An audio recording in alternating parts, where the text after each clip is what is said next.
So if I add all that up in VND, how much does that actually cost per month? And is the myth of, can you survive on $1,000 a month in Vietnam? Let's see. I finally made it to month 3. I'm still, less sick. I'm breathing a little better. I'm a little tanner, a little skinnier. Am I a little skinnier? I'm getting used to the heat, getting used to living here. And this video, I'm gonna show you and talk about my actual breakdown of how much I spend per month. So I've been here 3 months, going on 2 weeks now, almost going into my 4th month. So I would need to actually budget myself and see like, okay, how much am I actually spending every month? And I times that by 12, and that's how much I need to make and save, whether I break even or profit or go in the red. So let's get into this, and if you watch all the way until the end, I actually have a little survival guide where I will literally help you on where you should rent in Vietnam, specifically Saigon, but it helps anywhere in the world, in Vietnam specifically, and what type of visas you need to get in the country, how much you need to save, how to get your SIM cards, what types of foods you need to eat, how much money you need to bring. The most highest budget thing that you need to worry about in Vietnam is rent. And I am currently renting this little duplex studio style apartment in a căn hộ mini, chung cư mini, for 9.5 million VND, which I know in the Vietnamese people, they call it you be scam, which means I got scammed a little bit, right? Because this place should not be more than 8 tops, 7.5, but I pay 9.5 million. Round that up, that is 509 Canadian dollars, 373 USD. Because this, you can't really get something like this back where I'm from in Canada. Like, you times this by 2, you'll be lucky for a basement suite. I have a little balcony, I have a full-on kitchen, I have a washing machine, and then I have to pay electricity. So on average, I'm paying electricity anywhere from 800,000 to even $1 million. When you rent a Vietnamese place, you want to pay electricity, service fee, and water fee. I'm paying roughly $570 to live on this place month to month. Not bad. Next is food. So you're like, Peter, you have to go out and buy groceries. Not really.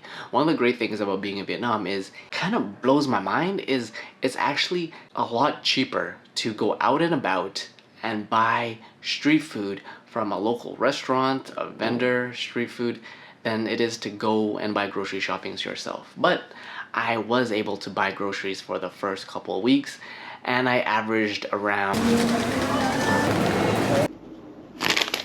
1.285 USD. So if you eat out on the streets, street vendors, be careful. Things like food poisoning, figure out which places are clean, which places aren't clean.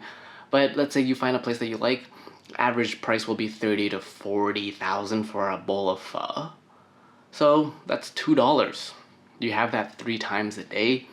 That is 2 for $6, and that is enough for your entire meal, right?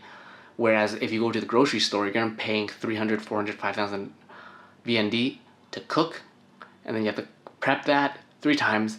Most people in Vietnam don't actually cook and buy groceries, they actually eat out. But let's say you don't want to eat groceries food, right? You don't want to make your own food, you want to go street food, you want to have a higher end class restaurant. Then of course you want to spend a little bit more, anywhere from 200 to 300 VND per dish. You're looking at $10-$20 to anywhere from 500, 600, even 800,000 VND. You're looking at $40, let's say, for a fancy place or hot pot like Hai Di Lao. You can pay, let's say, anywhere from 800 VND for 2 people, which is still a great deal. Next is, we're talking about transportation. So if you want to get around in the city,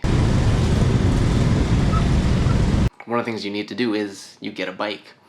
You rent a bike, it can roughly cost you anywhere from 1.5 million VND per month, depending if it's a really old bike, 50cc, Or you want to get a more high-powered bike, 150cc bike, you're looking at 2.5 million, 130 bucks to rent that every month. On top of, let's say, 100K for gas. So that's something to consider and factor in. But if, let's say, you don't want to drive, what you can do is you can take these ride-hailing apps like the Uber.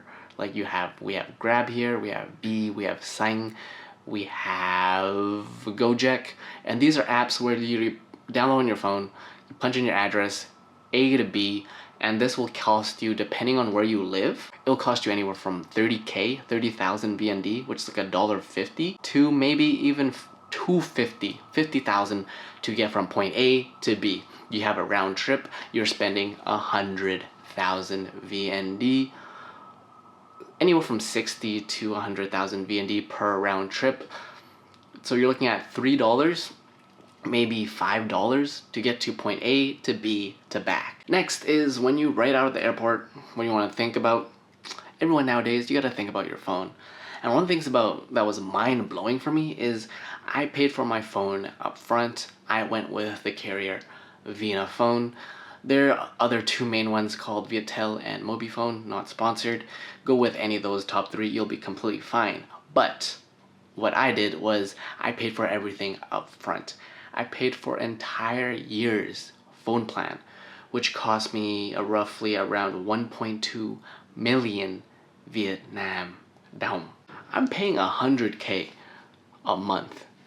And one of the things is you don't really need texting plans because most Vietnamese people do all their messaging and communication through their apps like Zalo and WhatsApp and Viber. No one really texts here. And then we're talking to consideration now, leisure, play.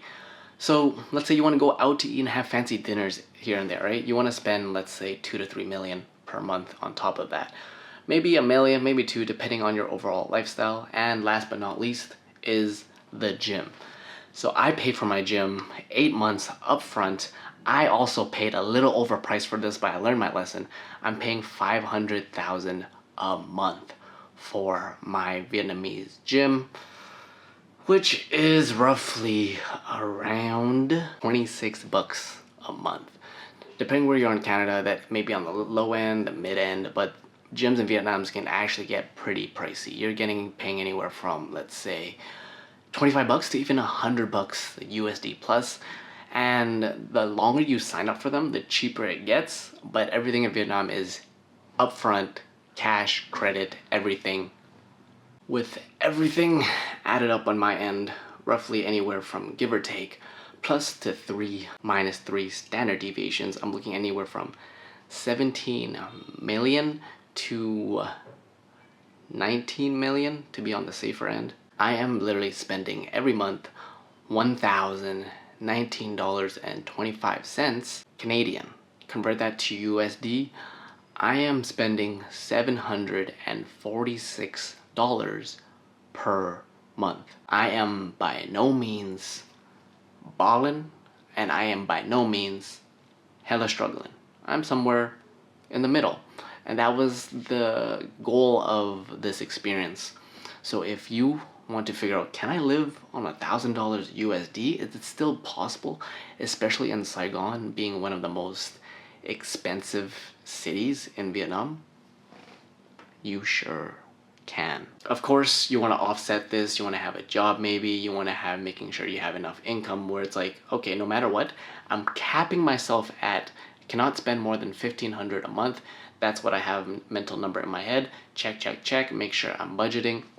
And as long as in my head I'm like, okay, I'm not spending more than $1,300 a month, I'm good, bro. It's on point with everywhere else that's going on in the world. Inflation is everywhere. And just because you go to another country doesn't mean you're automatically balling. You gotta figure out your budget and figure out, yes, your dollar does stretch a lot longer, but can you not fall in the trap and be like, oh my god, it's so cheap, this is so cheap, this is so cheap, I'm gonna go clubbing, I'm gonna do this, I'm gonna drop bottles, I'm gonna drop bands.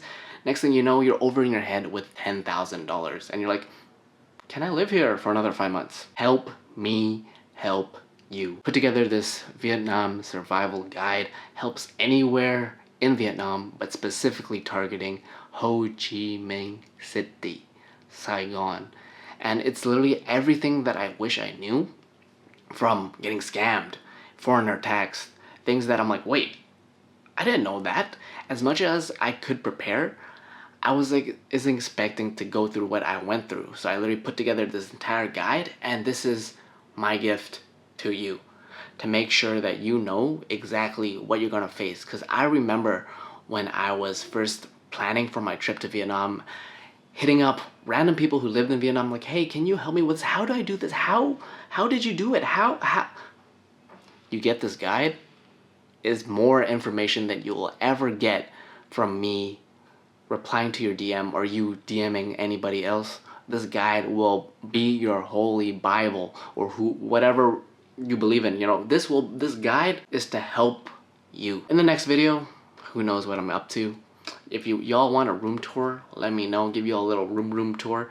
I did upgrade my room a little bit. And my name is Peter. You're watching Broke the Habit. See y'all next one.